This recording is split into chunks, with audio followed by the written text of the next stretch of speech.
2024 marks a full decade since the Angels last made the postseason, meaning Mike Trout has only played 3 total games in October, and Shohei Ohtani has never seen the bright lights of the postseason playing in the United States. However, that doesn't mean the Angels haven't tried to at least make some sort of postseason push. You can cite the signing of Anthony Rendon as a big reason, but unfortunately that really has not turned out well for either side. Back in 2021, the Angels put together an interesting proposal as to how they were going to go ahead and make an immediate push towards the postseason. They were going to draft all pitchers across all 20 rounds of the MLB Draft. This was unprecedented. This would be something similar to an NFL team drafting only defensive players in their draft. That's never happened before in the NFL, and something like this will probably never happen in MLB ever again. But the Angels, looking for a way to make an immediate impact at the major league level, thought this was a way to go ahead and get their team to the postseason sooner rather than later. It's an interesting conundrum. Part of the reason why MLB's draft has a relatively low amount of fanfare around it compared to something like the NBA's or NFL's is because the players drafted often don't have an immediate impact on their team and probably won't for another couple years.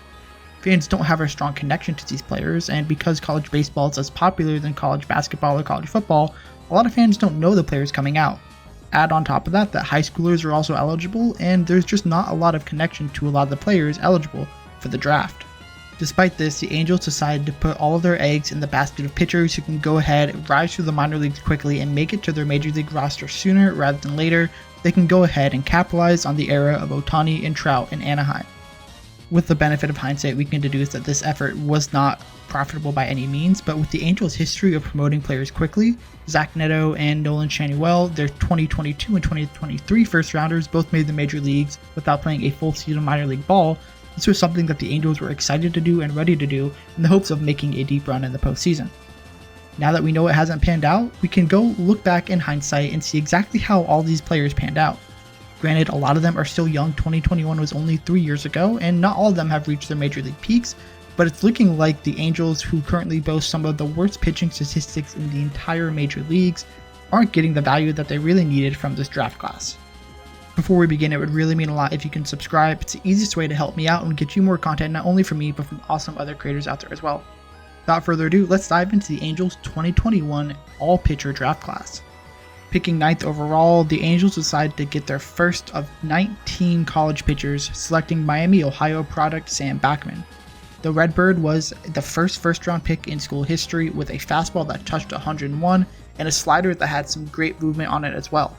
Pair that with an above-average changeup and you had a 3-pitch mix that really looked to be a potential starter going forward. Unfortunately, there were some control questions that helped him fall down to the 9th slot. He had some reliever risk because he has a very short arm action and he walked 4.1 batters per 9 innings, which is not a great number coming out of college, and suggests that maybe he had a little bit of a reliever risk, as you don't want your starter walking that many guys. The Angels were willing to take that risk as he had 3 pitches that were believed to be major league ready already, and he could rock through the minor leagues and potentially make a big impact at the major league level that season, or even at the beginning of 2022. He was aggressively assigned to High A Tri-City, where he pitched 14 1/3 innings and put up some decent numbers, a 3.77 ERA and 15 strikeouts, before ending the season a little bit prematurely and began the 2022 season on the injured list with back spasms, meaning that he wasn't going to be the fast riser that the Angels wanted him to be. The Angels were still aggressive with him, allowing him to continue pitch in AA until May 26, 2023, where he skipped AAA entirely after struggling to a 3-2 record and a 5.81 ERA in AA to pitch against the Miami Marlins that night, where he pitched 2 innings in relief. After just 11 games, he had right shoulder inflammation and was transferred to the 60-day injured list on August 1st. He had shoulder surgery on that same shoulder before the 2024 season, before ending up back on that 60-day injured list, before being activated on June 14th. He got demoted to AA Rocket City, which is a little concerning. He's already made his major league debut, your first-round pick, and you haven't assigned him to AAA, which is a little concerning. He's pitched in the major leagues already, and although he did have some struggles in 2023 at AA, there's no reason why you wouldn't send him to AAA to at least see what he's gotten.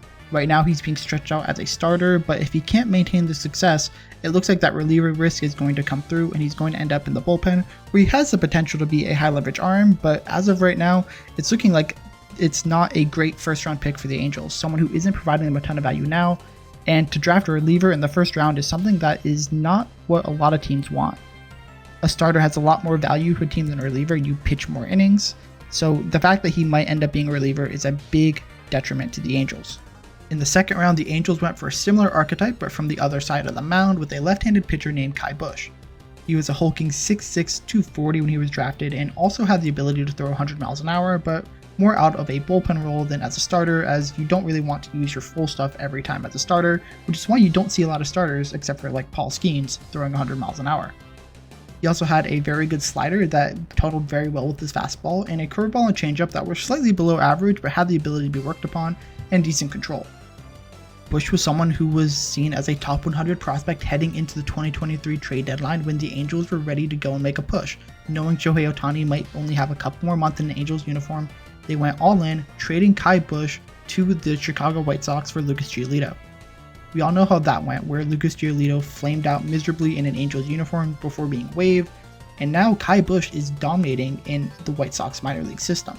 He dominated Double-A with a 2.12 ERA across 14 games, and although he did struggle in his first Triple-A outing earlier this week, there's still a lot to come, and he doesn't need to be added to the 40-man roster until after this offseason for protection from the Rule 5 draft. It's looking like he has the potential to be a good mid-rotation starter for the White Sox, which, undergoing a rebuild, is a valuable asset. The White Sox are flush with talent, especially in their pitching ranks with Noah Schultz, Drew Thorpe, Ky Bush, Jairo Iriarte, all players ready to make their major league debut sometime in the immediate future, making for a formidable rotation, and Bush is going to be one of the players that White Sox fans are going to be very excited about going forward.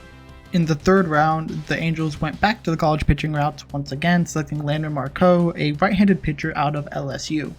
He was someone that had a lot of interest coming out of high school, but because people didn't project him to be a dominant starter, decided that the money to go ahead and sign him away from his LSU commitment wasn't enough, and 3 years later, that same scouting report pretty much stood the same, where he had a lot of pitchability, but not a lot of development potential, and could be a solid back-end rotation piece, but that was about his cap. His best pitch is his curveball, which tunnels well with his below-average fastball that sits around 94, and although it does have a little bit of horizontal break on it, it's nothing special, and although it does tunnel well with his slider and changeup, it's not something that jumps out as a plus pitch for a lot of teams, and was part of the reason why he fell so far, and why that development trait wasn't something that teams were really super interested in heading into the draft. With that being said, those 4 pitches that were all solid was a high floor and allowed him to potentially be a player that could run through the minor leagues very quickly, and that's what the Angels were banking on. Marco was subsequently traded to the New York Mets for a lot of disappointment from Eduardo Escobar, which I'm sure Angel fans also want back from that 2023 trade deadline, just creating another disappointment for Angels fans, as some of the top players that they selected to make immediate impacts at the major leagues and get them back to the postseason don't pan out, and the trades they make that could potentially get them there sooner also don't pan out. Day 2 of the MLB Draft from rounds 4 to 10 wasn't much better for the Angels as well. Their first pick that day was 4th rounder Luke Murphy, the closer at Vanderbilt, one of the best college programs in the country, and things just haven't turned out great for him in the minor leagues. He made Double-A in 2022, but hasn't gotten past that this year, and even got demoted back down to High A back in June. Things aren't looking great for him, and it looks like he probably won't make the major leagues, even though he is striking out a lot of batters. It's just not something that seems to be major league stuff coming from him. Brett Carey was a 5th round pick of the Angels that year, and the South Carolina product looked to be a decent pick by them, making it all the way up to AAA and potentially making his major league debut in 2024. But after struggling in AAA just 2 days prior to this video being released, he got demoted back down to AA, showing that maybe he's not as close as Angels fans would have liked. He's not providing a lot of value for AAA right now, but he's put together an okay performance across 2 games in AA, so we'll see if he does go and return back to normal sooner rather than later. The rest of day 2 wasn't great for them either. Jake Smith, a right-handed pitcher out of Miami, has continued to struggle with an ERA over 6, not making above High A.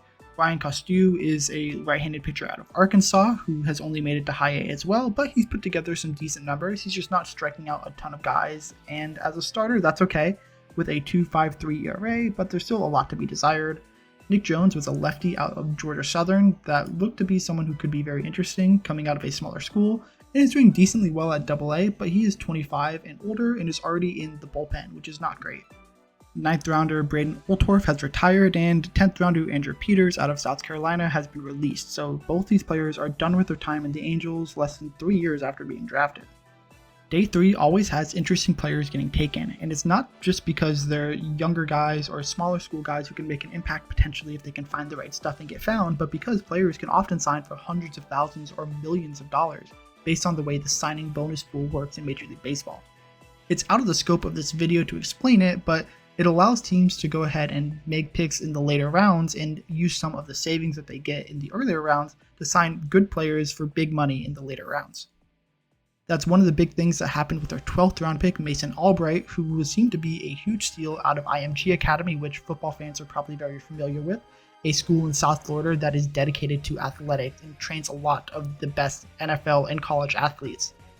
Albright was another player traded at the 2023 deadline, this time to the Rockies for CJ Cron and Randall Grichuk, both of which also didn't really pan out super well for the Angels, so it's another disappointment there.